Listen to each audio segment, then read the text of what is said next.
Un segundo. Ahora sí, Graciela. Ok, gracias.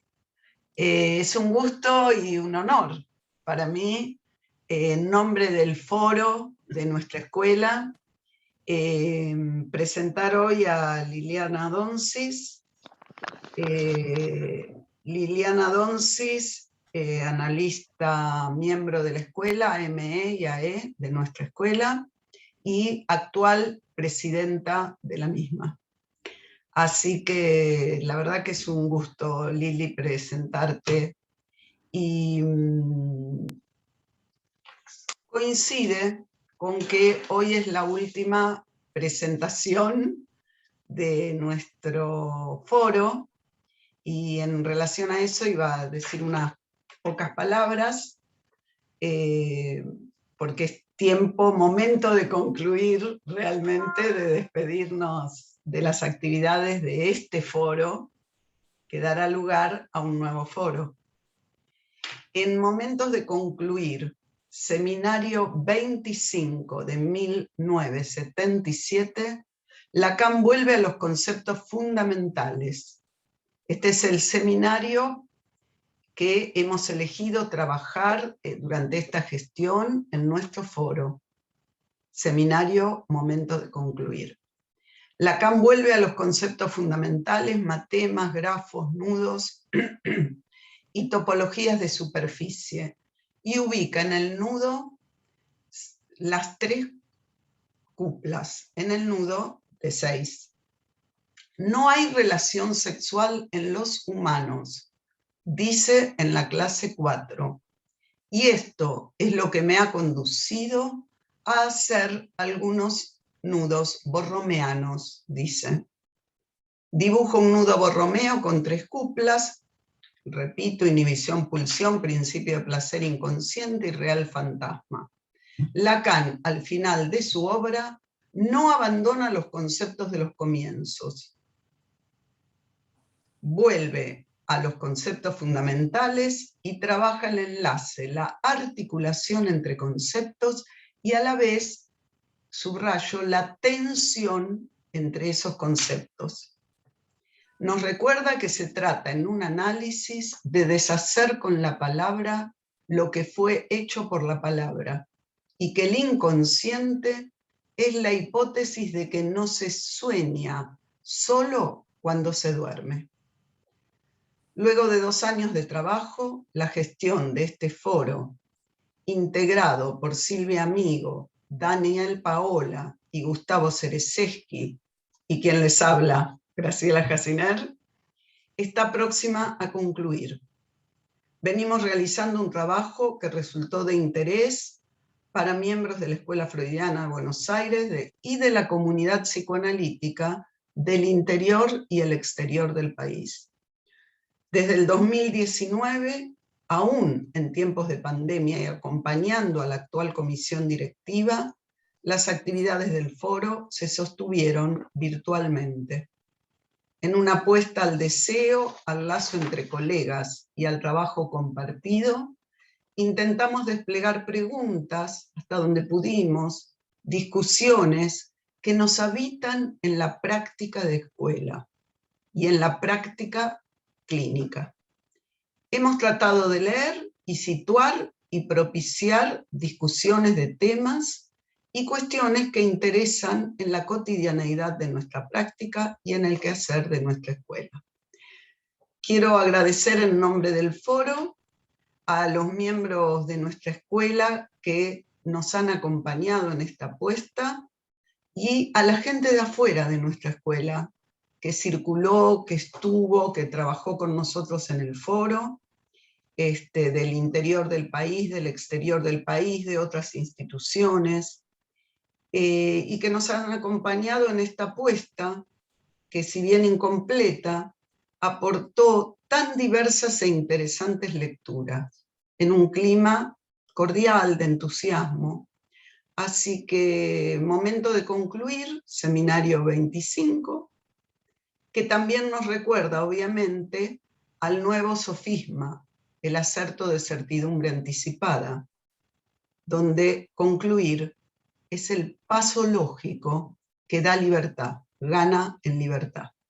Así que ojalá este foro haya dejado alguna traza, alguna marca.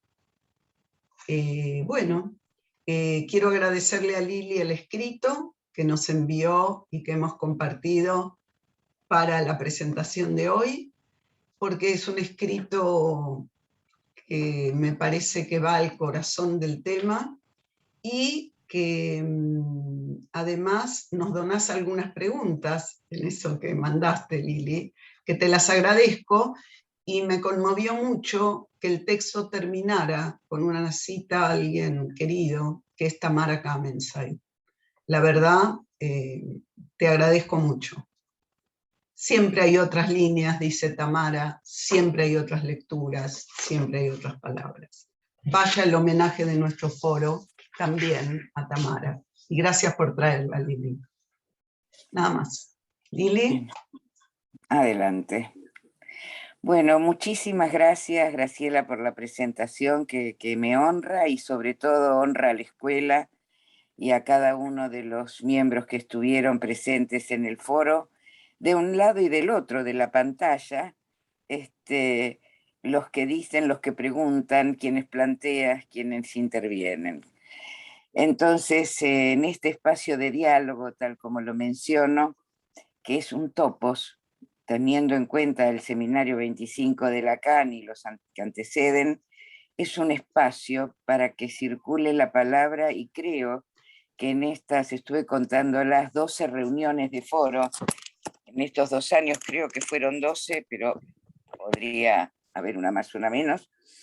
En estas reuniones de foro, la palabra circuló. Y no solo circuló, no solo hubo preguntas, respuestas y nuevas preguntas, sino que fue un espacio de enorme, lo digo 3 veces, un espacio de enorme pregunta, de enorme interrogación por el psicoanálisis. De lo que iba a decir 3 veces es de un nivel muy, muy, muy bueno, y que creo que la escuela agradece. Y bueno, contamos con cada uno de los que con los que presentó no sé si están en Facebook o en el YouTube de la escuela, pero contamos con las presentaciones de un seminario que se eligió muy bien. Así que en estos 2 años quiero agradecer especialmente a Silvia Amigo, a Graciela Jaciner, voy por orden alfabético, a Daniel Paola y a Gustavo Cerezeski, que hicieron posible el sostenimiento de este espacio, dando la palabra, relanzando, preguntando y sobre todo elevando el nivel de la pregunta. Lacan, en este seminario, sobre el final, dice algo muy lindo, que es que hay que elevar a el acto analítico a la dignidad de la cirugía. Bueno, creo que no lo logramos, no sé si se logra, pero bueno, si hay algún cirujano entre nosotros lo podría decir mejor, pero bueno, elevar el acto analítico a la dignidad de la cirugía. Y yo creo que a lo largo de este seminario 25, Lacan se dedica precisamente a hacer cirugía, a hacer cortes y empalmes, retornamientos, costuras al modo de la cirugía plástica y reparadora, y también de la cirugía general, corta abdómenes y pelvis sobre el toro. O sea, que hace cirugía de alguna manera en el acto analítico en los toros. Así que bueno, realmente que hayan elegido el foro, esta secuencia del seminario Momento de Concluir de Lacan, nos permite retornar, como digo en la invitación, de Lacan a Freud, pero no de cualquier manera. De Lacan a Freud para retomar conceptos fundamentales y escribirlos de otro modo. Lacan dice, leer de otro modo, pero agrego, escribir de otro modo también, porque en este recorte que nos han propuesto de las 3 cuplas, hay conceptos fundamentales de enorme importancia, pero realmente de fundamento, puestos entre ellos de otro modo que cualquiera, en una tensión que los hace resituar de otro modo. Hace cirugía con Freud para leer a Freud, seguir, diría, leyendo a Freud de otro modo a partir de la experiencia analítica. El seminario 25, además de las cuplas que ya se viene conversando, tiene una dimensión, cualquiera que empiece a leer y a atravesar este seminario me va a decir, pero Lili, ¿qué estás diciendo? Y no obstante lo voy a decir, es un seminario clínico. Es un seminario profundamente clínico.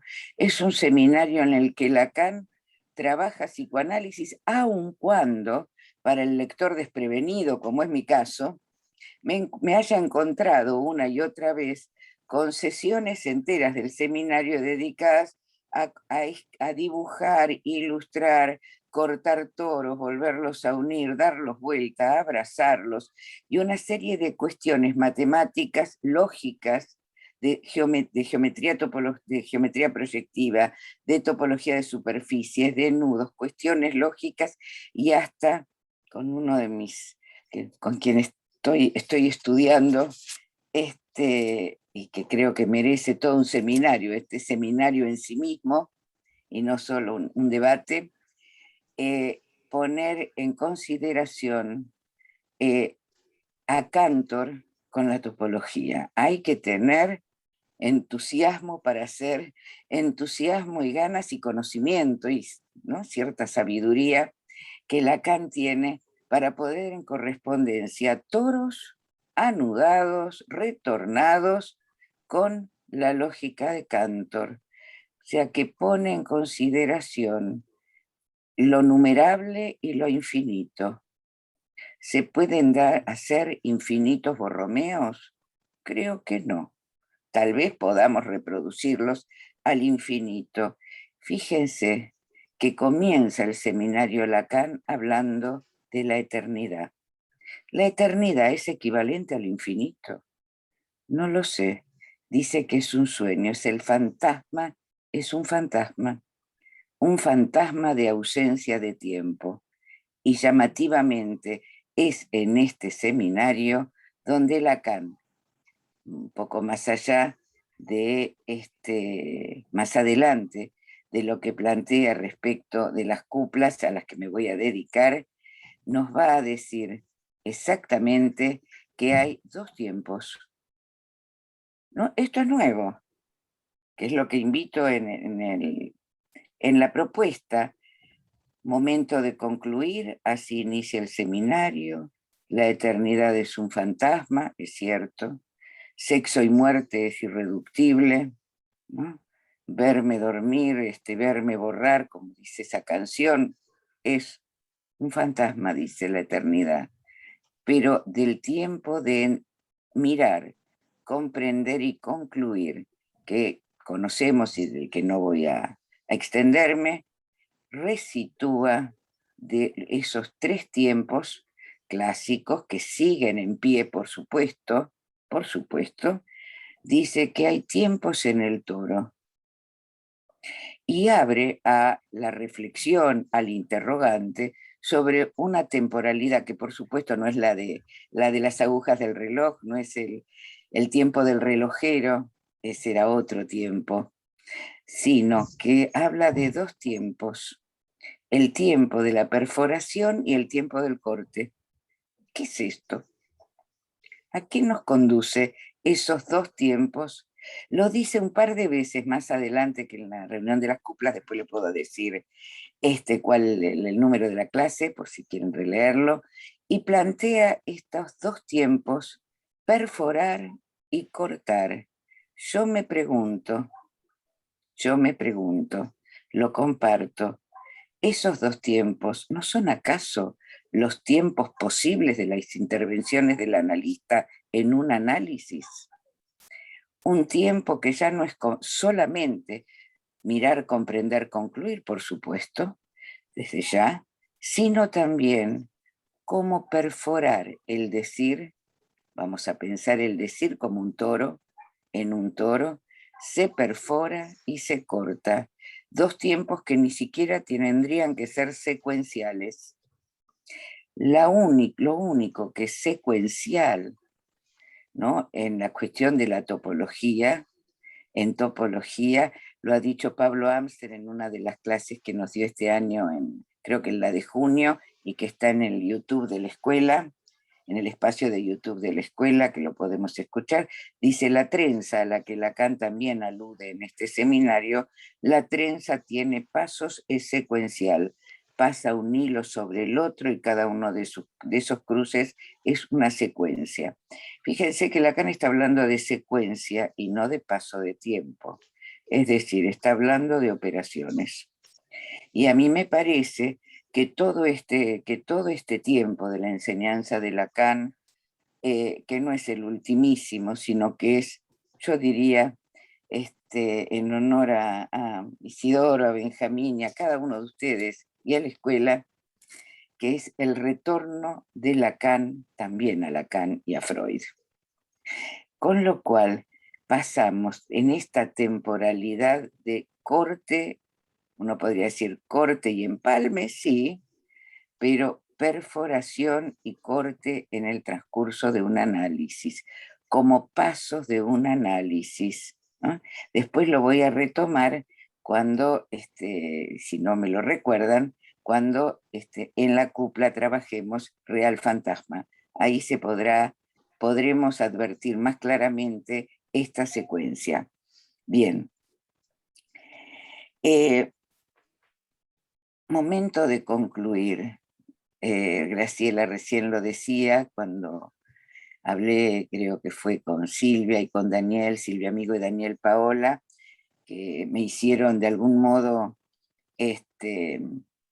atravesar mi propia propuesta, que era que los miembros de comisión directiva íbamos a dejar lugar a la palabra de los miembros en vez de ocupar lugares, pero me hicieron una invitación, creo que fue mi querido amigo Daniel Paola, que me dijo: Lili, estás terminando la gestión, ¿no? Entonces, como que me dio lugar a que tome la palabra sin pudor o sin el pudor de aquello que es, bueno, la gestión ya está terminando.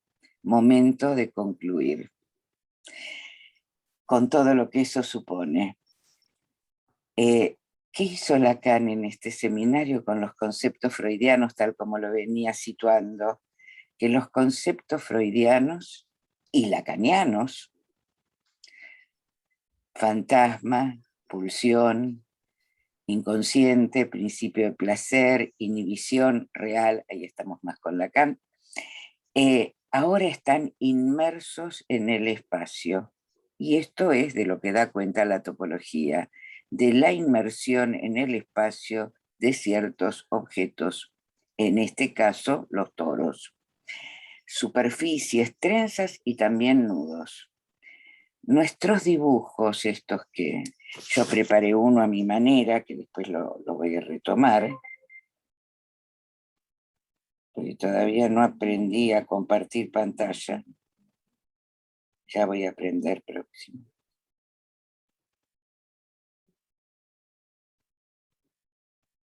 Ahí está. Este es el dibujo, el aplanamiento de las tres cuplas. Ahora, digamos, serían 6 anillos, 6 toros, en 3 cuplas, anudados borromianamente. Bien, en este dibujo que Lacan nos ofrece, tratamos, una vez más, y no tendríamos otra posibilidad, los hablantes, que imaginarizar estos objetos matemáticos para dar cuenta de la experiencia del psicoanálisis. De hecho, ahora sí, lo digo con una fecha, en la reunión del 9 de mayo de 1978, en la sesión novena de este momento de concluir, tiene 12 sesiones, por lo menos las que han llegado a nosotros, en esta reunión del 9 de mayo, dice que se trata también del toro y su cobertura, de la preeminencia del tejido. Incluso es muy interesante porque hay toda una reunión en la que habla del tricot, ¿no? Del punto tricot, del tejido en el sentido de ese que se hace con 2 agujas, con una aguja, también con 5 agujas, depende de la habilidad de la tejedora. Entonces dice, habla del tricot y habla del punto jersey, ese que creo que todos conocemos, que tiene un derecho y un revés, que esa es la cobertura de la cáscara del toro, ¿no? Como el toro es una cáscara y hay un tejido, ese tejido nos dice, es entendiendo por tejido esa cobertura, el trazado borromeo, que es el cuerpo imaginario, la consistencia, y es esencialmente necesaria, él dice necesitada en la traducción, es esencialmente necesaria para la valoración de lo que es l'étoffe en francés, de lo que es la tela de un psicoanálisis, ahí donde se corta, se teje y donde se perfora, el tejido en tanto que representado. Y tenemos acá que tener en cuenta, precisamente cuando trabajamos con estos objetos topológicos, que hay una diferencia importante entre la representación y el objeto, ¿no? Entre representación y el objeto hay una distancia que él llama capital. El tejido está hecho de palabras, no solo de lana, con las habilidades de las tejedoras. Está hecho de palabra y agujero. Esto fue dicho en el foro. Lacan decía, lo explicita a través del tricot, del punto jersey. Algunos de los que intervinieron en el foro nos proponía que el tejido, creo que era Eva, que el tejido se logra por la consistencia en las 3 dimensiones del decir. Los 3 ya fue planteado por Lacan en el seminario RCI, cada uno de los 3 cuerdas, en ese entonces cuerdas, ahora toros, tienen consistencia, existencia y agujero. Esa existencia es el tejido que se logra, fíjense lo interesante, no se logra con la aguja, se logra en el decir, ¿no? En la dimensión. O sea que el decir resulta capital, es la tela de un análisis. Y porque hay agujero en ese tejido, es la causa, es la posibilidad de que sea Borromeo. No habría Borromeo sin agujero, ese es el punto también capital. Pero ¿qué nos encontramos en las 3 cuplas, que es la invitación nuestra? Que las 3 cuplas están formadas por 3 cuplas que entre ellas tomadas de A2, por eso dan 6, tomadas de A2 están enlazadas por un falso agujero, que si vuelvo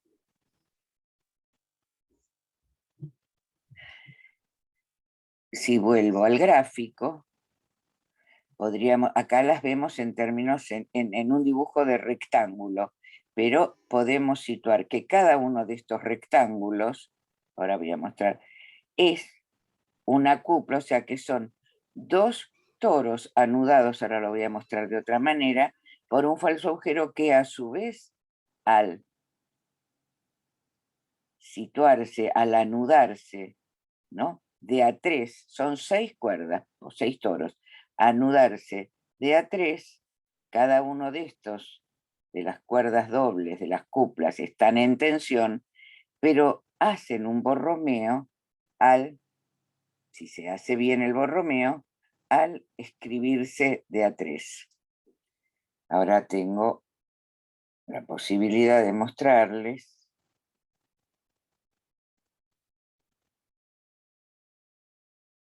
A ver si lo encuentro. bueno, acá tenemos una opción. ¿Se ve? Sí. Acá tenemos un toro, otro toro, cada uno de ellos anudado, ¿no? Enlazado, más que anudado, enlazado a otro, y esto es cada una de las cuplas. Hay 3.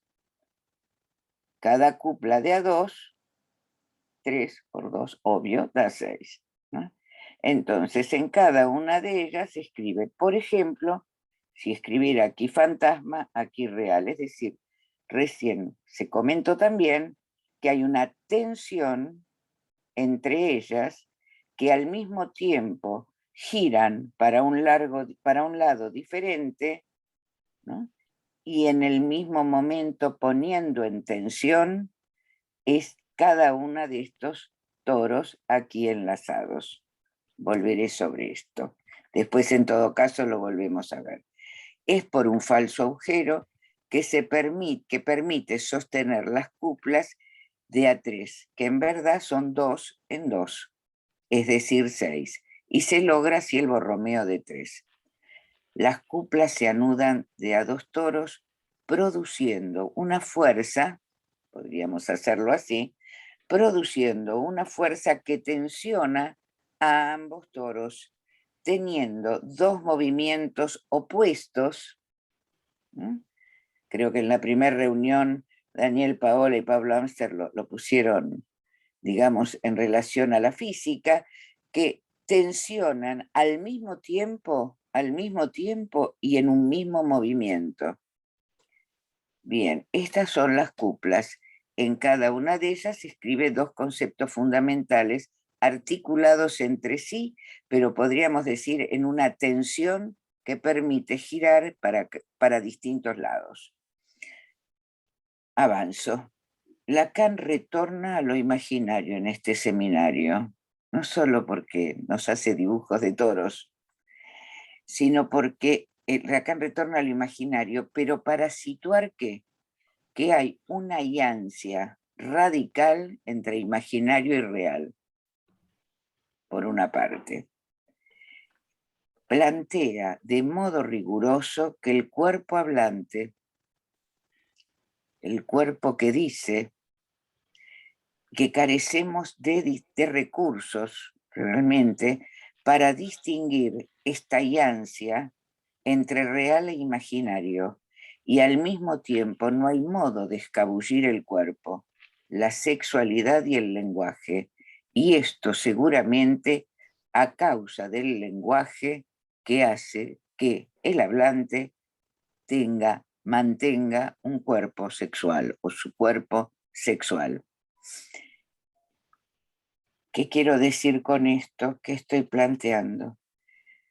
Que entre imaginario y real, uno en el nudo de 3 cuerdas de RCI, por ejemplo, que seguramente todos los que están aquí tenemos presentes, hay entre imaginario y real hay una inmixción que Lacan llama angustia, que también escribe en ese campo goce del otro, y que en el seminario 24, en el anterior a este, en Lin Su, propone para algunas cuestiones clínicas una continuidad del lazo de cuerda entre imaginario y real, que en su momento y en alguna oportunidad yo en otra circunstancia, no hoy, pero si quieren después lo podemos conversar, planteé que en esta continuidad del enlace, más que del enlace de la cuerda, imaginario real, si hubiera continuidad, estamos en presencia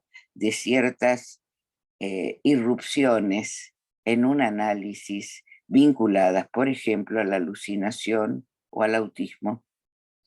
Pero también, y si me permiten hacer un poco de DCM, también yo que trabajo con niños, si llegan a la consulta, si quieren después lo podemos conversar, también a lo que se viene dando en llamar el Asperger, bueno, esa cosa que se llama Asperger, que no es Asperger, digamos, que es un problema llamarlo así, pero para tratar de situarlo. Pero cuando acá Lacan acentúa que entre imaginario y real hay una yancia, ya no está hablando de esa continuidad, está hablando de ese agujero en la inmixción entre imaginario y real, que allí se puede escabullir algo en un análisis. Lo planteo. Lo voy a plantear así y lo dejo abierto para preguntas porque quisiera avanzar con otros temas, por ahí después lo retomo cuando hable de fantasma. Uno podría decir que en esta alianza entre imaginario y real se producen ciertas atipías, ciertas problemáticas procedentes o a propósito en el análisis del fantasma, pasaje al acto y acting out. Podríamos situar entre real e imaginario algunas posibilidades, particularmente del acting out y del fantasma al acto. Ay, les gustó del fantasma al acto. Del pasaje al acto es un excelente fallido.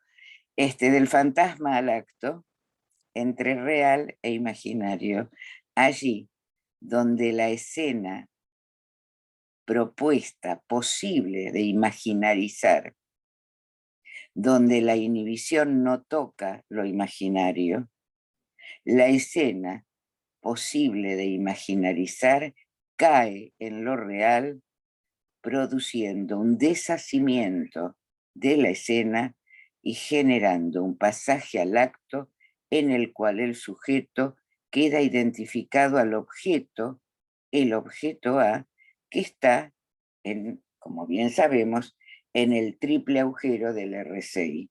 Si el sujeto va a devenir en ese objeto, quedando la escena sin escena en lo real.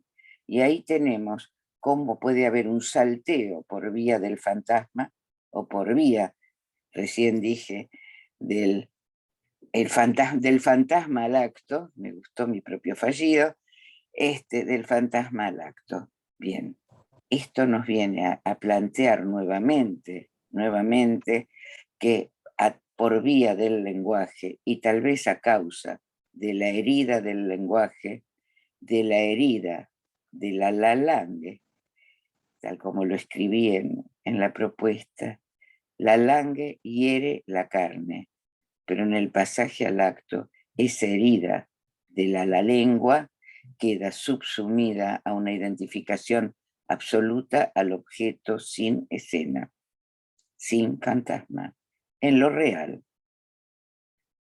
Retomaremos esto en las cuplas. Si el fantasma nos propone metáforas, lo que acabo de decir es una de ellas, también a mí me interesó cuando en una de las presentaciones de este foro,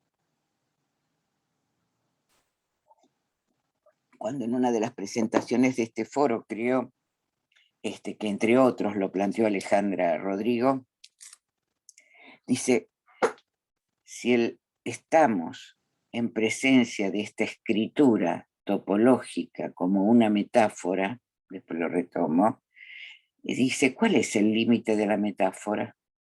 ¿Cuál es el límite de la metáfora?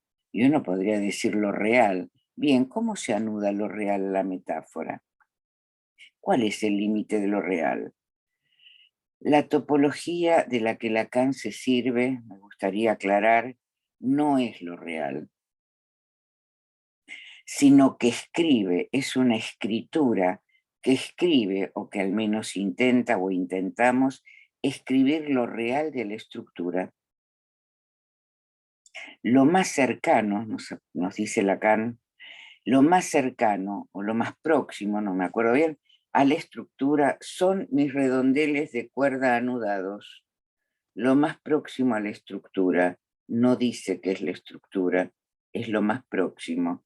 Ahí dice es metáfora, en el sentido de que sustituye a algo, ¿no? Cuando la metáfora se produce en esa sustitución, en ese trabajo sustitutivo.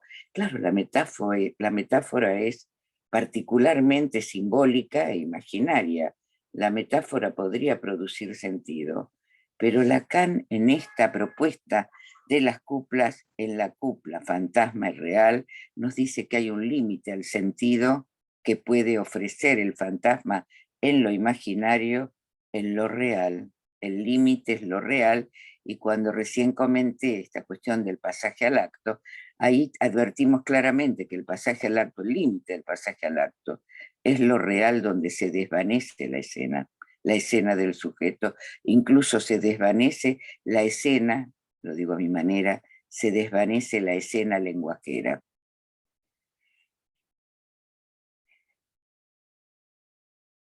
Pero, esto lo retomo creo de la reunión en la que estuvo Isidoro, la topología, el trabajo con estos objetos topológicos, permite en la práctica hacer un cierto, fíjense qué interesante, como lo dijo, un cierto número de metáforas. No es que permite hacer metáforas solamente, permite poner el número en la metáfora. Y tal vez creo que el pasaje, hoy no me puedo dedicar a eso, aunque me interesaría mucho, el pasaje que hace Lacan en este seminario por la lógica de Cantor y por Cantor, por George Cantor, es precisamente para decir, para proponernos al menos a investigar, a pensar, a incursionar por esta cuestión del número, la correspondencia entre conjuntos, y si acaso allí no hay metáfora. Brevemente, quien retoma este problema, un cierto número de metáforas, para hacer metáfora de la enseñanza de Cantor, es Borges. Jorge Luis Borges dedicó, a mi criterio, y hay un hermosísimo artículo de Pablo Amster sobre el tema, pero además hay varios artículos que hablan sobre el tema. Incluso hasta hay una bellísima página de María Kodama donde decía que a Borges le gustaba trabajar con la geometría proyectiva, con la lógica, con los conjuntos. Bueno, el Aleph, todo el libro del Aleph está basado en la lógica de Cantor.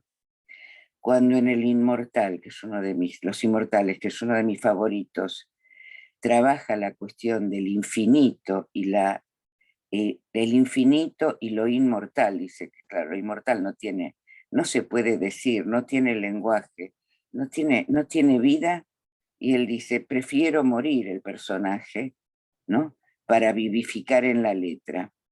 Allí Borges empieza a trabajar esta cuestión de la correspondencia entre conjuntos para hablar del infinito y el transfinito en relación a la inmortalidad.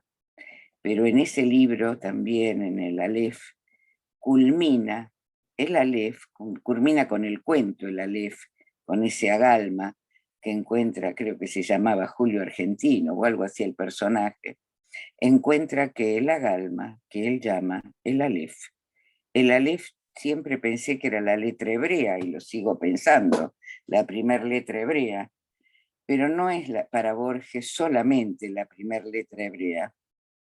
El Aleph es el Aleph de Cantor, el Aleph 0, del cual puede definir el Aleph 1, el Aleph 01, 02, en fin, los conjuntos transfinitos, y tal vez allí podemos empezar a situar alguna nueva cuestión sobre la temporalidad.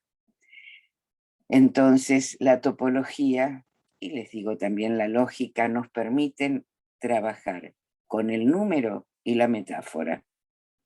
Borges, léanlo, es maravilloso volver a leer el Aleph. De otro modo, dicho de otro modo, haciendo equivalencias entre estructura y objetos topológicos, ¿qué hacemos? Estamos formalizando la experiencia de lo real a lo simbólico. Creo, ahora no me acuerdo bien, que ahí tenemos imaginar lo real en lo simbólico, esa frase del Sintón, también la podemos ubicar en este trabajo con los toros. La metáfora permite efectuar un pasaje del decir. ¿De qué decir? El del analizante, el que hace poiesis. Pasar de la poiesis a lenguajes formales. En eso Lacan propició un pasaje del psicoanálisis, aún advirtiendo que lo simbólico no cubre lo real completamente. motivo por el cual en algún momento suspende el trabajo, bueno, o deja picando el trabajo con los matemas y pasa, como nos lo dice en el seminario anterior a este, en el Linsu, nos dice exactamente que la interpretación es poética, hace poesía. ¿De qué manera? Tomo lo que dice el Linsu, la violencia de palabra, ahora agrego yo, sentido y sonido, ruptura del sentido, por eso cité a Tamara Kamesan, por eso recién cité a Borges y tantos otros. Sentí a Alejandra Pizarnik, qué sé yo, Juan Rosa, a mí me gusta la poesía en español, la traducida me gusta un poco menos. Porque hay la violencia de la palabra, rompiendo sentido con sonido. Como efecto de sentido, les diría yo, y agujero, la poiesis bordea el agujero y en la medida en que la poiesis bordea el agujero es tejido de palabras, ese tejido del toro anudado. Hay un autor, ahí sí, ahora español, Carlos Gómez Camarena, que habla del psicoanálisis y dice algo muy hermoso. Dice lo siguiente, planteó que un psicoanalista piensa como un matemático y trabaja como un poeta. Entiendo que Lacan trata a lo largo de su enseñanza situarse en ese entre dos. Estamos invitados a pensar como matemáticos y trabajar en un análisis como poetas.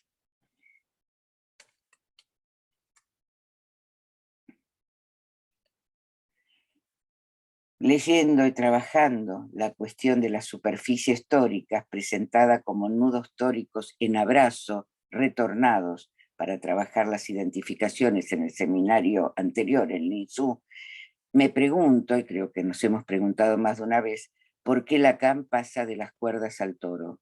¿Cuál es el beneficio de este pasaje del RCI con cuerdas a estas mismas operaciones, si quieren, pero en toros? ¿Por qué vuelve a tomar los toros, la superficie tórica? Fíjense que ahí hace como cierta articulación entre topología de superficies y anudamiento. O sea, articula estas dos opciones, ¿no? ¿Por qué? Porque le permite, como decía creo que al principio, al inicio, permite operaciones de corte y perforación. Le permite escribir el Borromeo en estos dos agujeros del toro, revertirlos, reescribirlos, volverlos a ponerlos inmersos en el espacio, perforar, cortar y transformarlos. Por eso les decía que son estas muchas veces, o lo intentamos, las operaciones que se producen en un análisis: corte y anudado, perforación y despliegue del fantasma, que no es lo mismo que el corte, por supuesto. De estas transformaciones de unos a otros objetos tenemos que perforar, no es lo mismo que cortar, así como tampoco es lo mismo el despliegue del fantasma que una operación de corte en el fantasma con la caída del disco del objeto del fantasma. ¿Cómo es posible entonces que con una interpretación de palabras, varias, que la interpretación cambie los modos de gozar del sujeto, cambie modos del gozar parasitario? Esto se lo preguntaba, me parece, también Rolando Carotti cuando estuvo aquí en el foro. Si desde lo simbólico cada cosa puede decirse, sin embargo, hay algo que no es decible y que escapa al decir. Hay algo irreductible, hay algo que hace límite, es real. El fantasma, el bla, bla, bla, el bavardage, el fantasma nos invita, lo fantasmático, la estructura fantasmática que habitamos, que habita el parletre, en esa estructura del fantasma, en esa habitación, muchas veces almohadillada, amable, del fantasma, otras veces sufriente, terrible, superyoica, etc. En el ropaje del fantasma en el que se habita, en esas telas etofé del fantasma, hay algo irreductible que tira y que es lo real, que hace límite al despliegue. En esa tensión de la cupla fantasma real, porque hay esa tensión de la cupla fantasma real, es que es que el analista interviene con palabras, tomo el aforismo, ¿no? Tomar con palabras lo que fue, cambiar con palabras lo que fue hecho con palabras. Es decir, ¿cómo puede ser que con la interpretación haya un efecto tal que se cambie lo real del goce parasitario y esto se modifique? Y todos los que estamos aquí presentes, de un modo u otro, testimoniamos de eso cada vez que testimoniamos en la clínica y en cada momento o en cada circunstancia propia de la conducción del análisis. Por eso Lacan nos dice, no hay metalenguaje, no hay un más allá del lenguaje. Más bien nos dice, fíjense, que el lenguaje como tal no existe, porque el lenguaje solo es advertible, solo lo advertimos en los múltiples soportes que nos brinda. Uno de esos múltiples soportes que nos brinda es la langue, la lengua todo junto, y que sería necesario seguramente esa la langue en la que se especifica el inconsciente, tal como lo plantea Lacan en el seminario Ancor, en la reunión 11, creo que es la reunión 11 del seminario Ancor, donde dice que el inconsciente, no dice una equivocación, no dice Lambebú. Yo le agradezco a Daniel Paola la vez pasada, en otra instancia de la escuela, en el seminario de escuela, cuando planteó que Lambebú es del analista. Me pareció, realmente me iluminó, me hace pensar. Lacan dice el inconsciente, el ambebús freudiano. Allí, en el Ancor, dice que el inconsciente se especifica en la langue. Y agrego, esto lo agrego yo, donde el uniano se hace oír en la langue, se hace oír en la lengua, haciendo un pasaje del uno de Frege. Hay varios unos en Lacan, esto también me interesa y mucho, no lo vamos a destacar hoy, pero los invito a pensarlo en los diferentes unos en los que Lacan apela a lo largo de su enseñanza: el uno de Frege, el uno contable, el uno fusional del amor, el uno de hay de lo uno y el uno del enjambre del Esaim, donde él sitúa el uno uniano, que bueno, para todo un seminario si quieren, el uniano, que es donde la lengua se hace oír en el sujeto, es el uno uniano del análisis a lo que nos conduce si un análisis operó por el buen lugar. Entonces es ahí donde está la lengua en la que se especifica el inconsciente, puede deshacer por la palabra lo que está hecho por la palabra.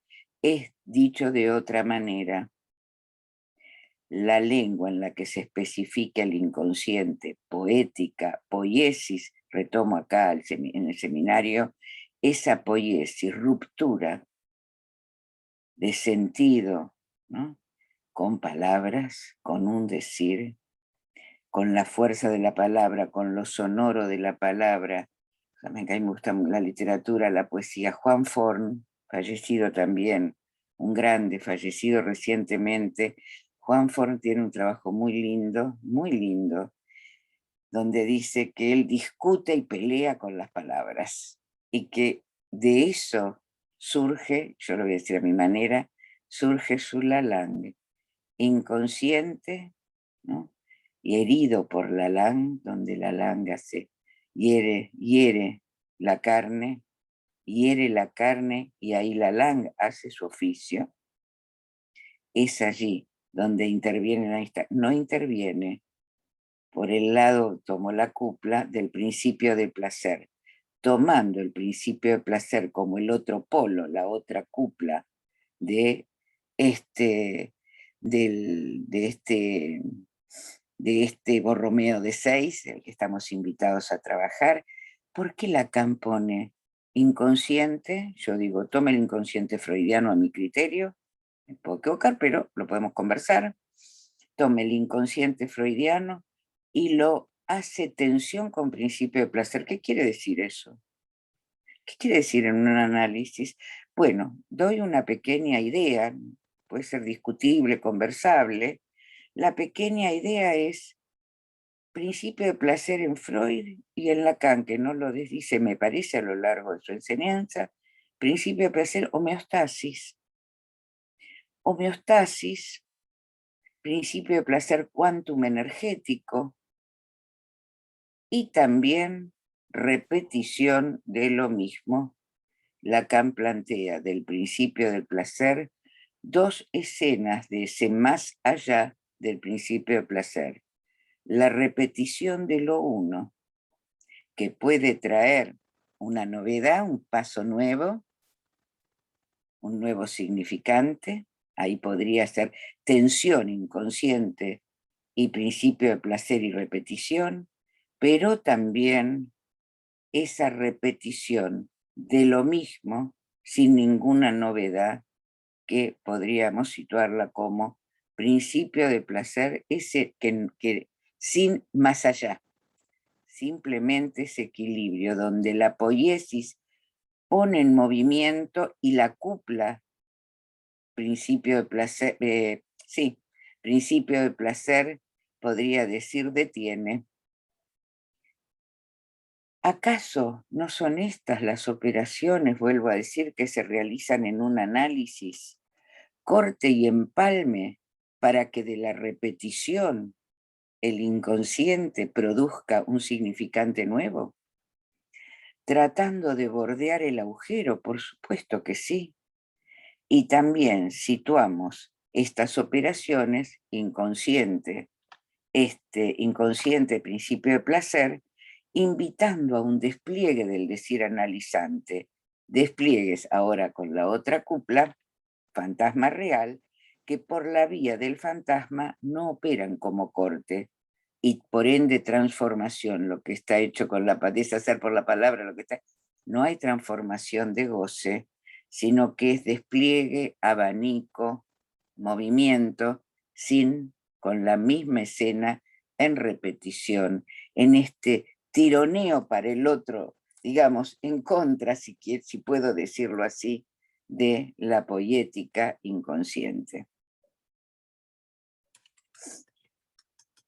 Bueno,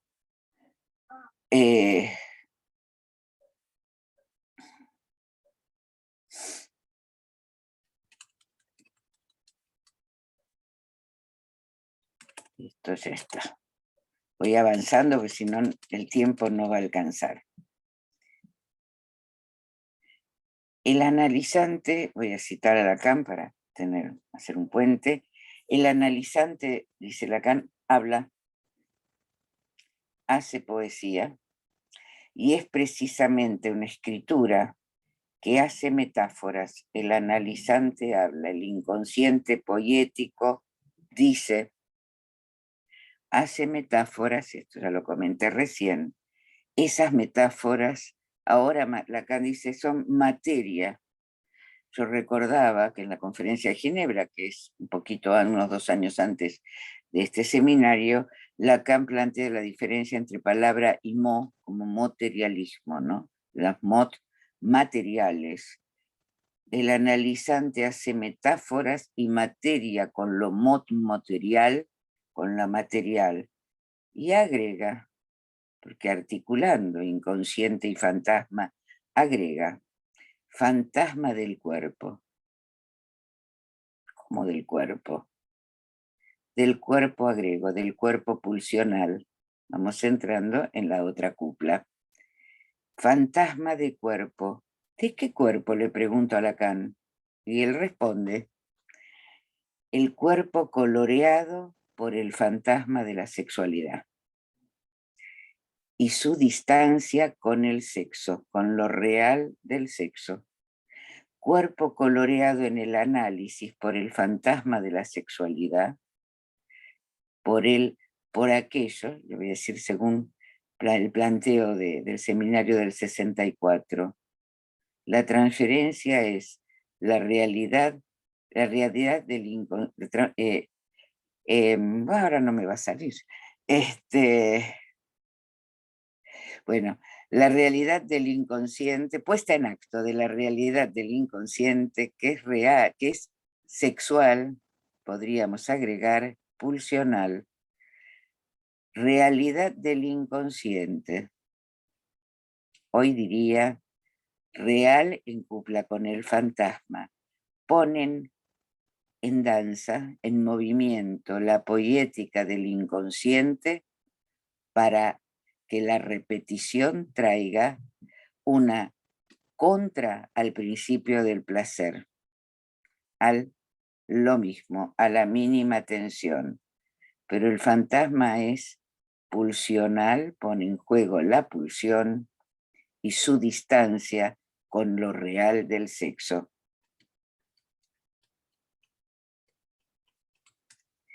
Ahora bien, en un análisis, esto es escrituras que Lacan nos invita, que estamos invitados a leer de otra manera, a leerlo de otro modo que en un sentido común, que en un sentido ordinario. Nos propone el análisis es leer de otra manera. ¿Leemos de otra manera qué?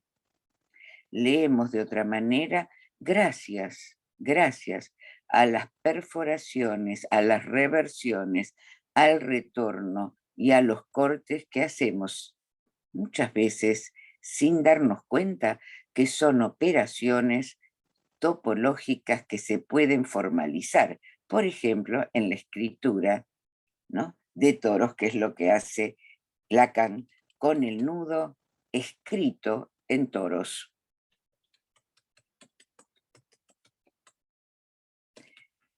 Entonces, el cuerpo, lo imaginario, la consistencia, no lo imaginario del cuerpo, aquí en este seminario Lacan lo pone representado, usa la palabra representación, que a su vez nos permitiría abrirla, y hay mucho para decir acerca de lo que entendemos por representación.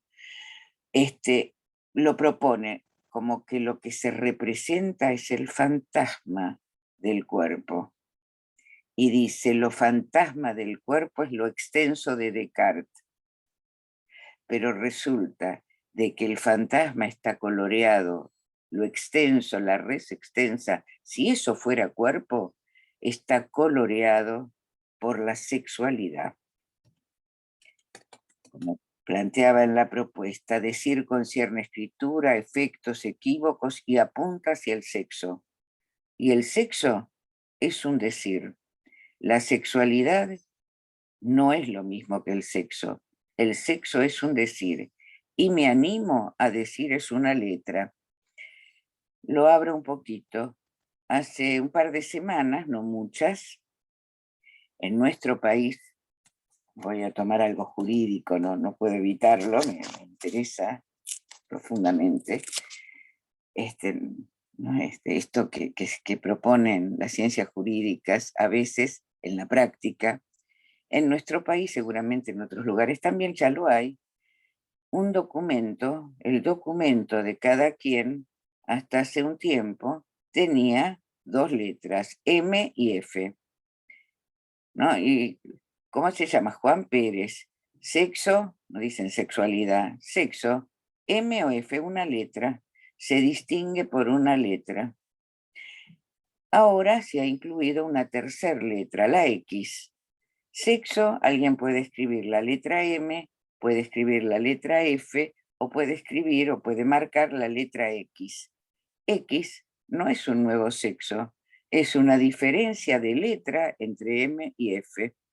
No se le pregunta por, en el documento, en esas letras jurídicas convencionales de la legalidad jurídica, no se le requiere al sujeto sobre sus modos sexuales, ni sus preferencias, ni por los recovecos en los que circula la pulsión en el cuerpo y en los bordes erógenos. Hace un tiempo una señora me decía que con su nuevo amante lo pasaba bárbaro porque hace el amor como una mujer. Entonces, nadie le pregunta al que escribe el documento de qué sexualidad se trata, sino con qué letra se escribe en un papel. M, F y ahora también X, como diferencia de lo binario MF, que a su vez son dos letras. Bien, la sexualidad, dije, el sexo es un decir, está en un decir de letra, porque se trata del decir la letra y la lalangue hieren la carne. El aforismo "no hay relación sexual" apunta a esta herida que hace que a causa del lenguaje y por ende del significante, el conjunto de lo que llamamos relación sexual es un conjunto vacío. La cópula, como nos enseña Lacan y bien sabemos, es entre fantasmas cuya geometría está tejida, en ese tejido del que hablé, por los borromeos, por operaciones de enlace de la cadena de tres. Y esa cadena de tres es equivalente, la cadena de tres borromea, acá Lacan vuelve al número de la metáfora, es equivalente al número 1. Mientras que la cadena o el borromeo, que podría escribirse de 2, es un 0, y lo llaman nudo degenerado. Hablando de la sexualidad, así se decía cuando yo era jovencita, algunas cosas es un degenerado. Bueno, el de 2 es un degenerado, pero es un nudo degenerado, pero el de 3 es a partir de allí que empieza el 1 del borromeo. Y este enlace es el que engendra todo el resto. Las operaciones, entonces, en el borromeo permiten distinguir lo tensional de las cuplas. Para que haya fantasma es menester que haya toro. Para que haya inconsciente principio de placer es menester que haya toros. Y esto justifica, ahora cito a Lacan, mi imaginación del retorno del toro en la cupla con lo real. Imagina, dice Lacan, un retorno del toro haciendo cupla entre fantasma y real. Para ir concluyendo,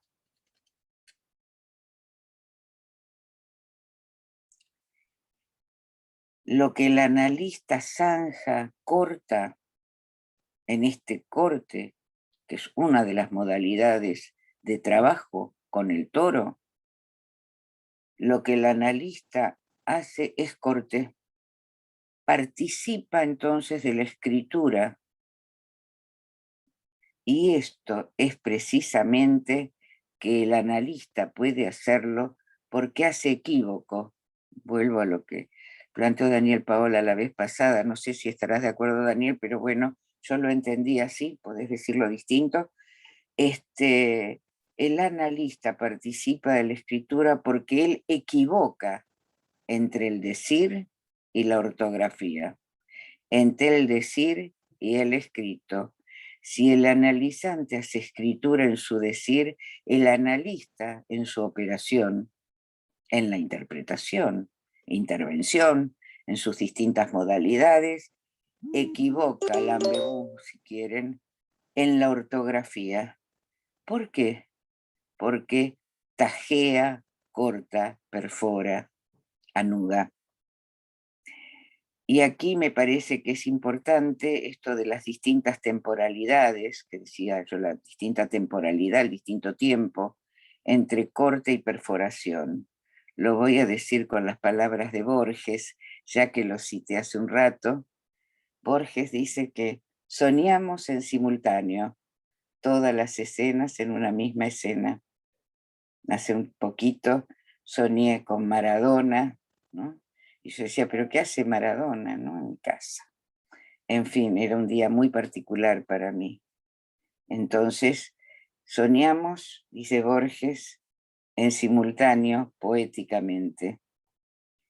Soñamos en simultáneo, pero cuando lo contamos, cuando lo decimos el sueño en sucesivo. Sucesivamente, no podemos decir un sueño al mismo tiempo, en el mismo acto con el que se sueña. Entonces, el analista, en nuestra interpretación, escribe diferidamente, como en el decir del sueño, como lo dice Borges, escribe diferidamente, ¿no?, otra ortografía de la escritura del decir, por un modo diferente, y hace que el sueño sea un sueño y otra cosa que lo que fue dicho, que lo que es dicho con intención. Por supuesto, Maradona no era Maradona. El que sepa escuchar, que escuche, que pueda escucharlo. Es por eso que digo que ni en lo que dice en lo que dice el analizante y lo que dice el analista, Lacan dice no hay otra cosa que escritura, y en esa escritura están lo que Lacan traza de un modo y de otro en las tres cuplas del toro, porque es menester un toro o los toros retornados, abrazados uno dentro del otro. Esto merecería un largo curso de matemáticas y de topología para poder decirlo bien, para poder plantearlo de un modo matemáticamente correcto, pero lo digo rápidamente. Si lo que se intercambia entre analista y analizante no es otra cosa que escritura, entonces es a propósito del corte que habíamos dicho que el analista también es un corte de escritura, y ahí puede, yo lo voy a decir ahora, sí, puede darse el lujo de equivocar, porque se equivoca, la pifia, y eso no siempre es conducente, y a veces no la pifia y corta por el buen lugar. Para concluir y dejar un...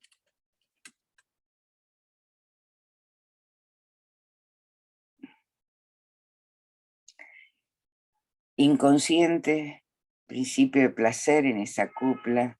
Lacan nos recuerda, lo dije varias veces, que se hace poesía porque alguna vez se aprendió a hablar, porque hay algo que nos transmiten, una lalangue, el equívoco que nos transmiten nuestros parientes próximos, y es el sujeto el que constituye la lalangue. Ahí es el sujeto el que que hace algo, no con lo que se le dice, con lo que pronunciaron los padres, sino con lo que él escuchó de eso que se dijo. En esa escucha está el armazón y la constitución de la lalangue. Se aprendió a hablar. ¿Y qué hacemos? En un análisis, hacemos mal uso del lenguaje y mal uso de la lengua, y dice, es usar el mal útil del lenguaje, no un útil, el lenguaje como útil, sino el mal útil del lenguaje. ¿Para qué? Ahora sí, Tamara Kameshan, y no es la única, para que por un tiempo más seguir escribiendo, aún finalizado un análisis. En este seminario, Lacan no deja de situar el pase y el dar dos vueltas, lo quedará para otra ocasión, para seguir escribiendo de otro modo que cualquiera. Bueno, para dejar tiempo de conversación, dejo aquí. Muchas gracias. Bueno, muchísimas gracias por tu exposición, Lili. Abre un montón de temas y bueno, vamos a abrir tiempo para comentar, para conversar, como acabas de decir, entre la formalización y la lógica y la matemática y la poesía y la poética, mejor dicho. También hacemos escuela. Así que, bueno, A ver, hay primero un comentario de alguien que se retiró, que es Norma Cavalieri. Gracias, hermoso, martes del foro de la escuela. Dejo una pregunta porque me tengo que ir. ¿Qué es un falso agujero?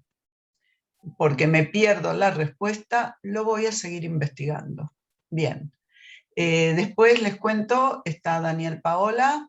Dani pide la palabra, después un comentario Diana Rodríguez, Adri Baguab quiere hacer una pregunta, muchos agradecimientos, Marta Rieti también agradece haber citado a Tamara Kamensay hoy. Así que bueno, empezamos entonces, Daniel Paola. ¿Estás ahí, Dani? Aquí estoy, ¿cómo les va? Dale, Sí, aquí desmuteate, estoy. Dani, si ya estás ¿Me ven? desmuteado. Perfecto. Sí, sí, No, no te ¿Me ven? vemos. ¿Me No. ven? ¿No me ven todavía? Bueno, a ver, abracadabra. Ahí está. A ver, También hay magia en lo nuestro. y sí, para poder haber hecho esto, hemos sido un poquito magos. Claro. Y gracias por la magia a todos los componentes del coro, del coro. Así que primero eso. Bueno, muchas gracias, porque sí, como vos dijiste, me parece que, yo no sé si una marca, pero la intención era mostrar hasta dónde Lacan llega, digamos, en el momento de concluir. Con respecto a Lili, me parece que nos brindó siempre su apoyo y hoy lo ha dicho de una manera muy linda y sencilla y muy clara. Yo solamente haría dos comentarios, las dos veces que me nombró. La primera es que sí, Lili, estoy totalmente de acuerdo que la Lange, o mejor dicho, la Lange del sujeto analista, es el que está justamente invocado en este lugar entre el decir y la ortografía, o mejor dicho, entre la letra y la metáfora, o también dentro del decir y el dicho.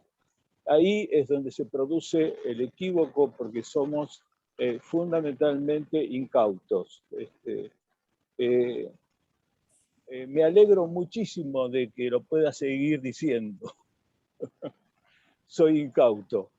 Y lo otro que mencionaste, sí, Lili, me parece que lo que quise decir fue que hay una súbita violencia en la palabra, que se está acompañando el sonido y el sentido de lo que produce la repetición mínima, lo de lo que efectivamente plantea el acto analítico. Así que sí, Lili, yo dije todo eso. Muchas gracias. Gracias, Daniel.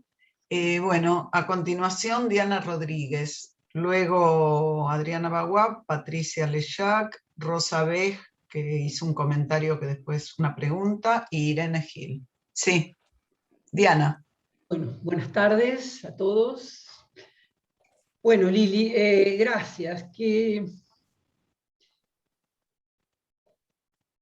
maravilloso trenzado, costura clínica que le has aportado a esta difícil tarea de entender la topología, ¿no? Porque en la medida que uno puede acuñarle la utilidad clínica, ¿no? Entonces se sumerge con un poco más de entusiasmo en estas figuras, ¿no? Me pareció muy interesante porque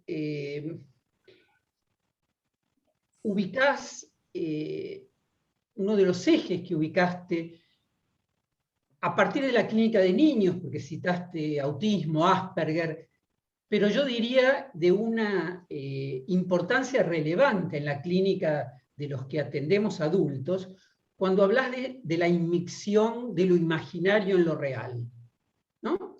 Ese barrido de lo real sobre lo imaginario que se lleva puesta la instancia yoica, ¿no? Y hace que el sujeto caiga en el sinsentido. Vos lo nombraste, se desvanece la escena del sujeto, ¿no? Me pareció muy interesante, es precisamente lo que en algunas otras versiones nombramos fracasos del fantasma, fracasos puntuales del fantasma, ¿no? En momentos del curso de una cura. Hablaste de pasaje al acto, hablaste de acting out. Yo pondría en la serie también, por ejemplo, el pánico acompañado de despersonalización, ¿no? Y me parece que con estas escrituras Lacan retoma algo que trabaja también muy clínicamente, son dos seminarios muy clínicos, no es casual, que trabaja en la angustia, allí donde él habla de despersonalización como fracaso de la instancia yoica para diferenciar la angustia señal como un fenómeno de borde de la angustia que se lleva puesta la instancia yoica y desenlaza lo imaginario. A mí me encantaba el término desenlace para diferenciar de desencadenamiento, ¿no? Me parecía toda una novedad hasta que vieron que el otro está ahí y este es un término que Isidoro usa habitualmente, desenlaces. Bueno, entonces ahí se me ocurrió otro que es estallidos del cuerpo. Ahí no sé si se me ocurrió antes o después, pero no sé, el primer trabajo de estallidos del cuerpo tiene más de 15 años, así que por lo menos es bastante... Lo real se lleva puesta la instancia imaginaria, la disuelve y el sujeto queda ahí identificado. Lo dijiste muy claramente, Alá como resto, cae. Es un fracaso puntual clínico del fantasma, ¿no? Así que bueno, te agradezco realmente la claridad clínica y una pregunta. Me gustaría que dijeses un poquito más acerca de perforación. Gracias, Diana. Lili, ¿tomamos varias intervenciones? Sí, sí, sí. Ok. Sí, cómo no. Entonces, Adriana Baguab. Ahí está, un minuto. Hola, ¿qué tal? Buenas tardes. Bueno, gracias Lili. La verdad que muchos granitos de arena interesantes aportaste para pensar con la topología la clínica. Voy a seguir un poco lo que mencionaba Diana, en esto que vos decías, que en esa alianza entre imaginario y real se escabulle algo, ¿no? Y hablaste ahí de que cuando hay esa continuidad y ponías ahí al pasaje al acto, al acting out, en algún momento pensé poner ahí también el fenómeno psicosomático. Quería saber qué pensabas de eso, eso era un punto. Otra cosa te quería, bueno, me conmovió cuando hablaste de Maradona. Te quería decir si en este punto donde leemos, bueno, Maradona, hablas allí de algo de la perforación, como decías, del decir del sueño, pero cómo eso impacta, digamos, ¿no? Cuando se lee y cómo, digamos, bueno, si eso atañe a eso que decís de la perforación, que permite elaborar algo además, permite reconocer algo del punto donde uno, desde lo real, diría, estaba afectivamente comprometido en un duelo, por ejemplo, para decirlo de alguna manera. Y otra cuestión más, ¿no? A mí me gustó en la presentación, y esto ahí también va una pregunta, vos mencionás la ausencia de tiempo, es algo que se sueña, es lo que se llama la eternidad. y hablas del tiempo. Y yo creo que Lacan, con sus propuestas, revoluciona la cuestión del tiempo del sujeto. Quiero saber qué pensás de eso, y creo que lo dice también de distintos modos, y uno de los modos que lo dice es cuando dice que en el nudo, hablando del nudo, el giro es dextrógiro, es como las agujas del reloj, ¿no? De izquierda a derecha, y él propone en la interpretación y en el hacer del analista un giro levógiro, y creo que allí habla de la propuesta de esto, de la hipótesis del inconsciente, y lo voy a decir de una manera muy banal quizás, pero que, bueno, hacer esa lectura permite rejuvenecer, ser más joven, tener en cuenta el inconsciente. Eso también puede ser que sea un sueño de eternidad, pero quería saber qué pensabas de esto. Bueno, gracias, Lili.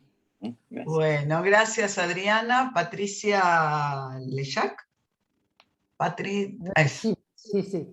Bueno, después trataré de sacar la mano, que no sé cómo se hace. Bueno, me encantó tu recorrido, te lo agradezco mucho y comparto tu visión de este seminario como un seminario muy clínico, realmente es muy clínico.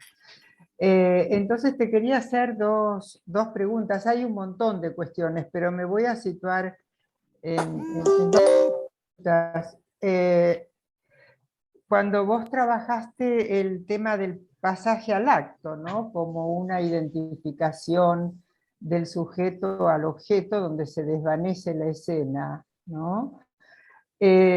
Podemos decir entonces, pensado en las cuplas, que ahí la irrupción de lo real hace estallar la cupla, ¿no? La cupla real fantasma. Es decir, no solo es un fracaso del fantasma, sino que hace estallar esa cupla, porque la tensión necesaria entre los dos polos de la cupla fracasa, ¿no?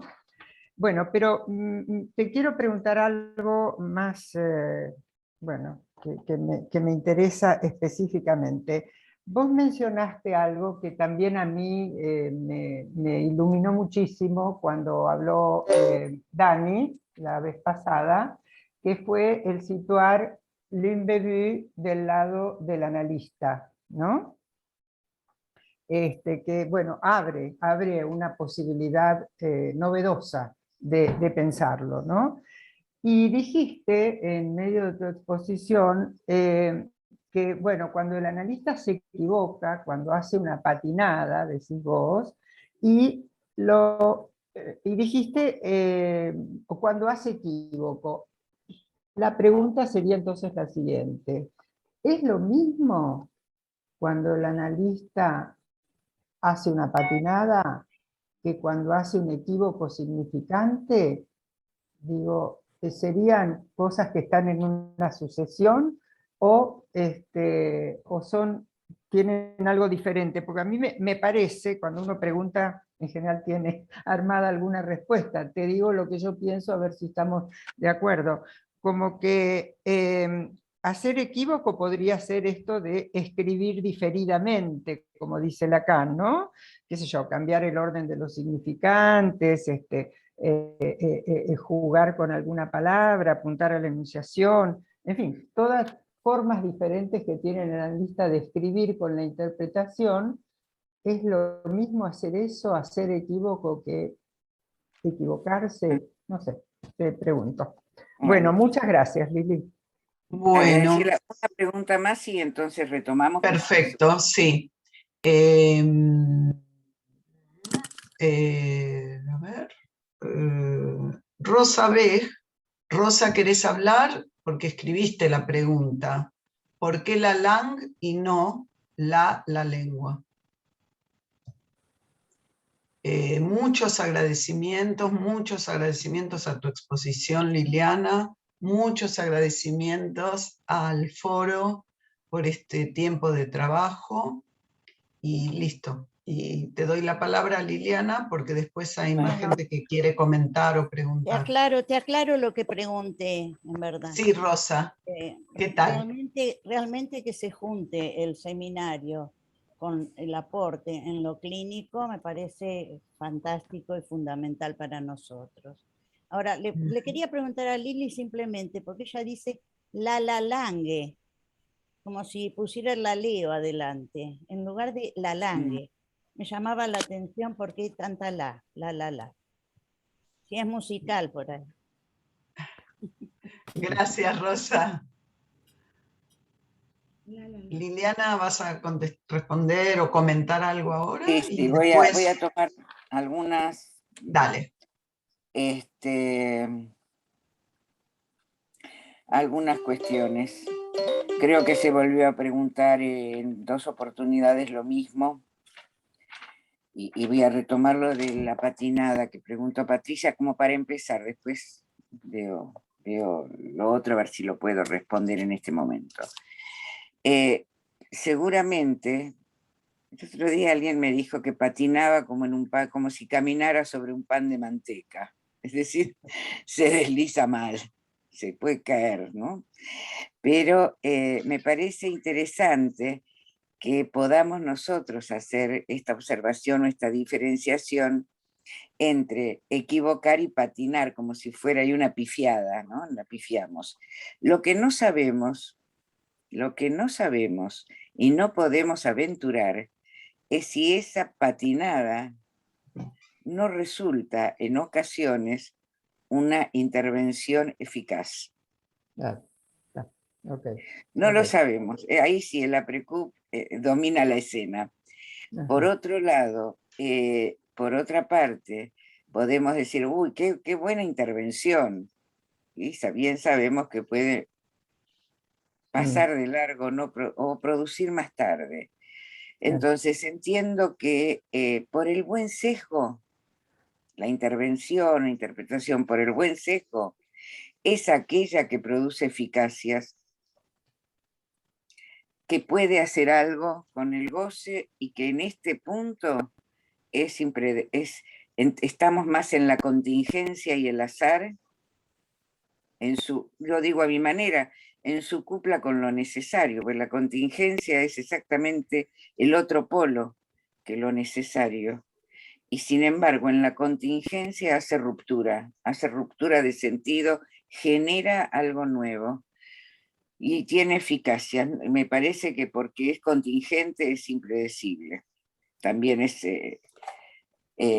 radica ahí, digamos, ahora que el analista intervenga de otro modo que cualquiera, es porque hace de la letra y el equívoco, hace del texto otro texto, y retomo la pregunta de Diana Rodríguez, que agradezco también, fue por esa línea, que si se puede decir algo de la perforación. Yo recuerdo, en este momento se me ocurre decirlo de este modo, pero me parece que tiene que ver también con la cuestión de fantasma real. En mis tiempos de discípula de Carlos Ruiz, a quien he apreciado tanto, Carlos solía traer un cross-cap que lo hacía con papeles y traía una tijerita. Entonces decía que se puede cortar por el punto de fuga del falo en relación al fantasma, o se puede cortar algún disco del fantasma. Entonces, si uno corta por el punto de fuga, y él traía la tijerita y lo demostraba en lo real, había un rizo, un bucle que caía, ¿no? Y que caía formando una banda de Moebius. Era maravilloso porque el cross-cap está constituido desde la banda de Moebius y el disco, y caía una banda. Mientras que cuando ese corte no era por el buen sesgo, digo por el buen sesgo en el buen lugar, lo que caía cortaba mal, no sé cómo lo hacíamos, ya no me acuerdo, y lo que caía de la tijerita era un disco, es decir, un resto. Entonces, ahí uno puede situar que la perforación puede causar un despliegue, pero no es, no aplica ahí a algo de leer de un modo diferente o provocar, promover algo en relación, como decía, al goce parasitario, como una palabra, como el lenguaje, como un decir puede porque corta por el lugar y tampoco esto lo tenemos de antemano. Esto pensándolo en el fantasma. Lo interesante de las cuplas y cómo lo trabaja acá Lacan, porque con eso nos podríamos quedar con la lógica del fantasma y el cross-cap y estamos hechos. ¿Para qué seguir? Bueno, ¿qué muestra ahí Lacan? Muestra cierta insuficiencia del cross-cap, porque al trazarlo sobre el toro hace otro tipo de escritura donde la perforación que permite, puede permitir simplemente que caiga un disco. De hecho, lo muestra en los dibujos que están en el seminario. Pero ¿qué permite? De la perforación puede haber un retorno del toro y haber un cambio, eje y alma del toro. O sea, haber una transformación en la inmersión en el espacio del eje y el alma del toro, es decir, de dos agujeros del toro. Si además tenemos dos toros abrazados, por supuesto que la transformación pero esa transformación requiere del agujero. Y en este sentido, la cupla fantasma real hace que la perforación pueda ser en el fantasma y pueda tocar lo real, y no solo lo real, tocar lo real para ver una transformación de eje alma y un retornamiento de adentro afuera, de afuera adentro. Ahí hay una intervención transformadora.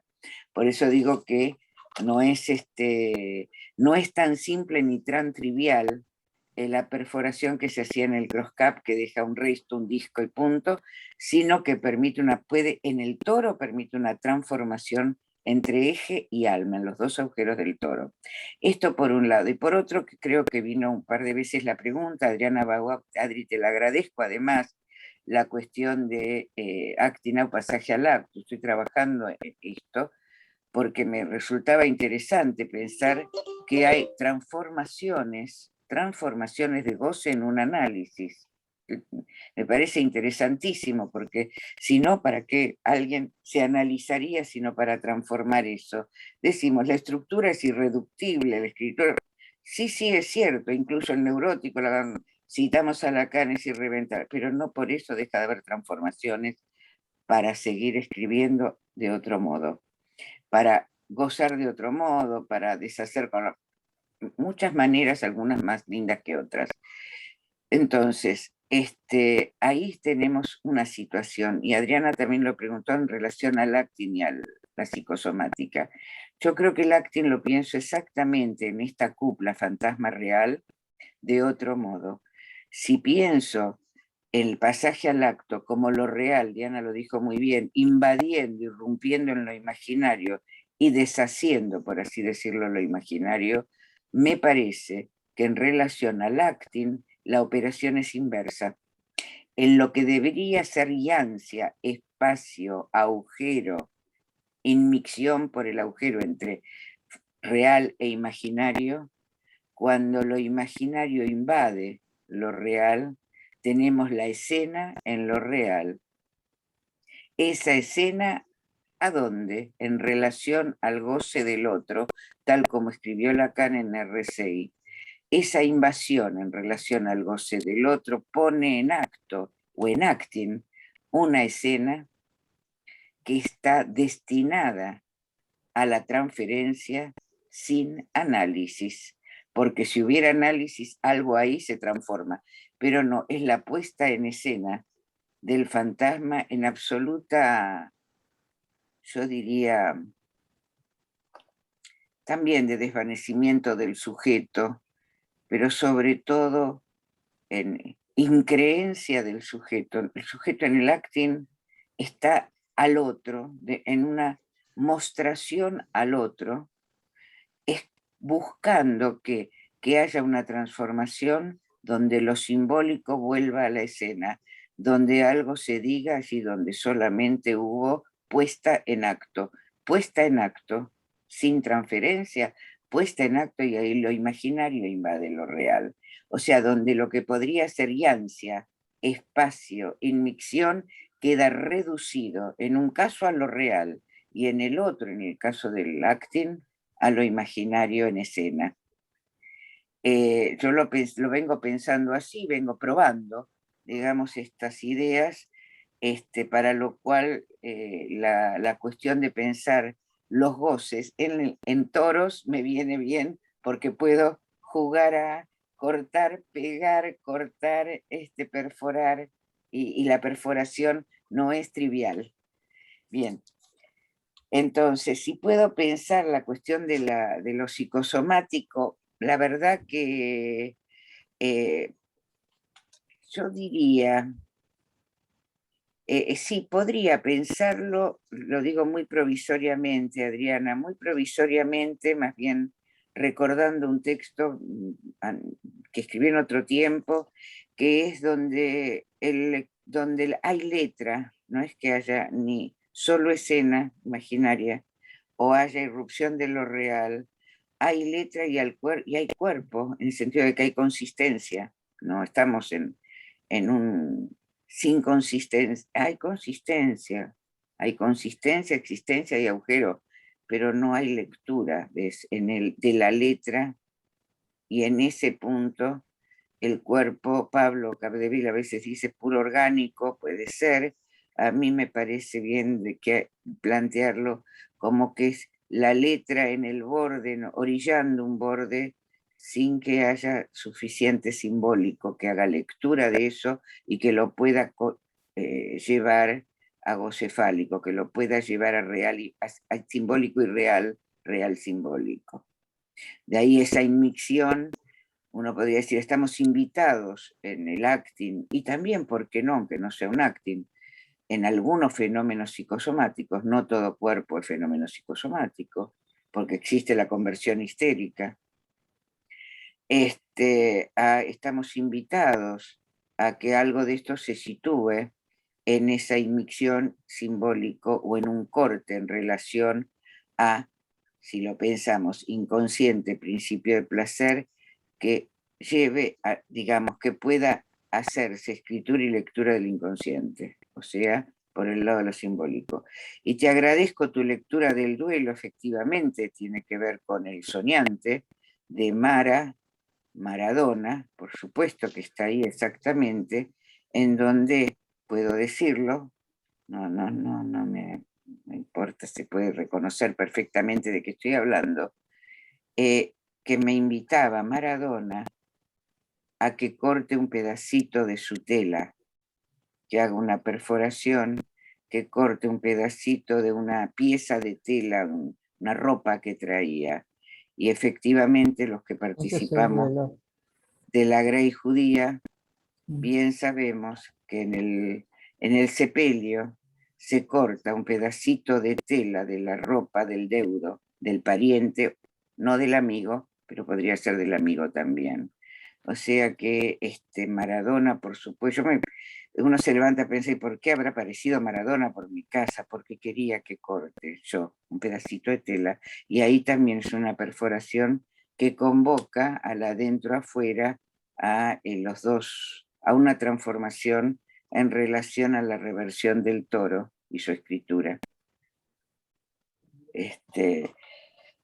A ver. Bueno. Sí. Bueno. ¿Ibas a decir algo más, Lili? ¿O te leo algo que está escrito? A Rosa, que la Lalangue y la Langue es lo mismo, me parece. Yo a veces lo digo de una manera, a veces de otra, depende cómo. Que a lo del laleo está muy bien leído, Rosa, lo tuyo, porque Lacan a veces habla de la Lalangue como producto de los laleos en el infans. Yo prefiero, me gusta más, pero es una cuestión mía, plantear la Lalangue como la producción del sujeto, por eso hablaba del uniano, como en el oír, la lengua que se hace oír. Pero, por ahora. Bueno, aquí hay un comentario de Marta Garber. Gracias, Lili, porque a mi entender hiciste una articulación clínica de las cuplas que interroga nuestra praxis. Y hay una pregunta de Irene Gil. Muchos agradecimientos. Graciela, yo había pedido la palabra. Sí, es lo que estaba por decirle, Juan Pablo. Hay una pregunta de Irene Gil y a continuación una de Juan Pablo Capdeville. Por supuesto que sí. Bueno, Irene Gil, sí, dale. bueno, Lili, muchas gracias por el recorrido, muy interesante, muy clínico, fuiste articulando excelentemente los temas y yo también me había quedado con el tema que ya fue preguntado entre imaginario y real. Entonces te pregunto puntualmente por el Asperger que vos mencionaste, o así llamado Asperger, si podías ampliar un poquito más y por qué lo ubicás ahí en ese cruzamiento. Bueno. Gracias, Irene. Juan Pablo. Gracias, Graciela. Ahora sí. Bueno, primero aprovecho para agradecerle al foro, a Silvia Amigo, a Graciela, a Daniel y a Gustavo por este espacio que tanto nos ha permitido escuchar y aprender y seguir pensando. Y gracias, Lili, ahora, gracias a vos por tu presentación, por el recorrido que hiciste por tantos lugares de la transmisión de Lacan a la que nos llevaste. En concreto, vos sabés que a mí me interesa mucho todas estas cuestiones que pasan entre real e imaginario. Solamente y al pasar, cuando yo digo organismo, me refiero a un recorte, suponiendo que hay cuerpo, pero que deja, digamos, de lado todo lo que pasa con el cuerpo cuando se presentan estas atipías tales como el fenómeno psicosomático, que a mí sí me gusta pensarlo entre real e imaginario. Lo que te quería preguntar, vos traías lo que Lacan trabaja en el 24 y el 25 al respecto de lo que pasa allí, ¿no? Entre real e imaginario. Entonces, si podías avanzar un poquito y hacerme alguna aclaración de cómo pensar esta diferencia de lo que él plantea como continuidad, ¿no? En el 24, y como lo plantea acá como iancia, ¿no es cierto? Como separación, distancia, agujereamiento, agujero entre uno y otro.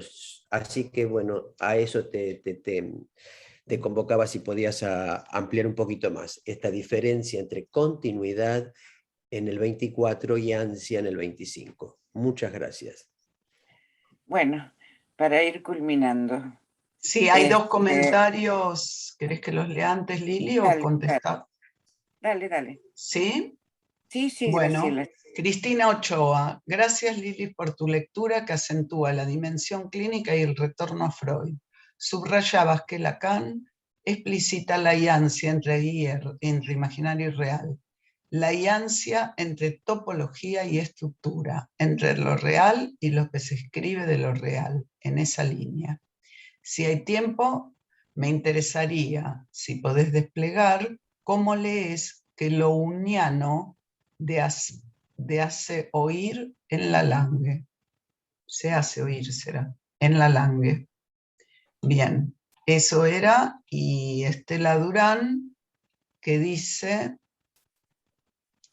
gracias Liliana por tu transmisión de este tema tan importante para nuestra clínica y por la lectura ensamblada a matemáticos y poetas. Nada más. Liliana. Sí. Bueno, brevemente estamos en el momento de concluir y no saben qué lindo que es llegar al momento de concluir, como ya vamos aliviando la tensión de las cuplas, por ejemplo. Aunque siempre están en tensión y por eso seguimos hablando. Bien, voy a ver si puedo responder esto que dije del Asperger. Queda más claro la cuestión de imaginario en continuidad con lo real en aquello que tiene que ver con la psicosis, es decir, donde no hay cuerpo o donde el cuerpo no aparece como tal, donde la consistencia puede quedar desvanecida, ¿no? Y el cuerpo puede aparecer de otro modo bajo otras condiciones. En este sentido, digamos, uno de los sentidos de estos niños, autismo, todas estas cuestiones, todas estas nosologías, estas taxonomías y clasificaciones, pero bueno, llegan a la consulta, sin duda, niños que no hablan, no miran, parece que no tuvieran cuerpo, que se les pega o que le pegan los otros chicos y no advierten nada, no responden a la pregunta del otro, donde el qué voy parece no instalarse y el deseo del otro no hacer su trabajo. A estos chicos muchas veces pareciera de que lo real ha arrasado con la posibilidad de la consistencia del cuerpo. Pareciera que se trata del 2, de ese nudo de 2, y que no hay un anudamiento de 3, es decir, el anudamiento de 3 borromeiza, que es lo siguiente a las cuplas en la reunión siguiente, cuando Lacan plantea síntoma simbólico y síntoma. Plantea estos 3, haciendo, creo que alguien lo preguntó, el falso agujero, en el punto en donde un falso agujero concierne a un agujero que no está hecho borromianamente, sino que es una duplicidad de uno sobre el otro, como una oreja, como si se pusiera una cuerda o un toro uno sobre el otro, y es menester, digamos, demostrar, en el sentido de demostración en lo real, que ahí hay un agujero atravesándolo, que es solo una de las maneras en las que se puede demostrar el agujero. Pareciera que que lo simbólico no agujerea lo real y que el cuerpo, como consistencia, que lo imaginario pareciera no producir, porque de lo simbólico, en estos casos de niños graves, tenemos trazo, pero no hay que voy. No está la pregunta por el deseo del otro o el otro no ha podido sostenerlo. Es decir, no se borromeiza la estructura, aunque están los 3 registros, están los 3. Incluso podríamos escribir un toro, trazar borromeo sobre el toro, pero hay un tercero que queda excluido y queda un nudo de 2. Entonces, ¿qué hacemos con estos chicos? Algo se puede hacer en un análisis. El año pasado dediqué un año a trabajar este tema en tema de psicosis y autismo, ¿no? Y por ejemplo, hay modos, la interpretación, la intervención, el juego, el dibujo, bueno, con las herramientas que tenemos, cómo llegamos a que esos 3 hagan a través de un falso agujero la posibilidad de un anudamiento triple. Es decir, estas escrituras de toro, y como decía hace un ratito, lo digo ahora con la topología, pero lo podemos decir con clínica, hacemos algo de esto con los chicos, o en los chicos, y los chicos nos ayudan mucho, incluso en casos muy, muy severos, como yo siempre lo cito, el hijo de el escritor japonés Oe, Kensaburo Oe, es un muchacho que ha sido muy, muy, muy famoso, de un autismo severo, creo que con compromiso orgánico, que es uno de los grandes compositores de música, gracias a un padre que entendió que podía escuchar el sonido de los pájaros y que así, con eso, con el sonido, ¿no?, apuraron la posibilidad de que haya un anudamiento en alguien que mantuvo sus dificultades. Bueno, algo de esto podría en este momento, pero da para seguir. Y para volver al inicio, yo dije al comienzo que Lacan nos enseña, no sé si lo logro, no sé si lo logramos, a veces sí, a veces no, que el acto analítico es una buena cirugía. Entonces, reparamos, construimos, renovamos y a veces hasta nos curamos. Pablo, te agradezco la pregunta, esta cuestión de, me parece, no lo anoté en su momento, de este pasaje, digamos, donde hay, creo que preguntaste, si no recordámelo, bueno, lo anoté, este pasaje por la alianza entre real y simbólico, entre real e imaginario, preguntaste, o Sí, no, esto solito, Lili, vos ya hablaste sin querer, ya lo Ya hablé de dijiste. esto, así que, Sí, bueno, sin bárbaro. querer ya lo dijiste Bueno, sobre la diferencia de la continuidad. Muchísimas está bien. gracias. Entonces, momento de concluir, Graciela. Un agradecimiento al foro, a todos los presentes, a los que sostuvieron la palabra y a que me acompañen a concluir. Gracias. Bueno, muchísimas gracias, Lili. Fue Para un ustedes. gusto. Y gracias a la Gracias, Lili. escuela y a la comisión directiva que también está por concluir. Un abrazo a todos y a todas. Adiós. Chao. Chao. Gracias.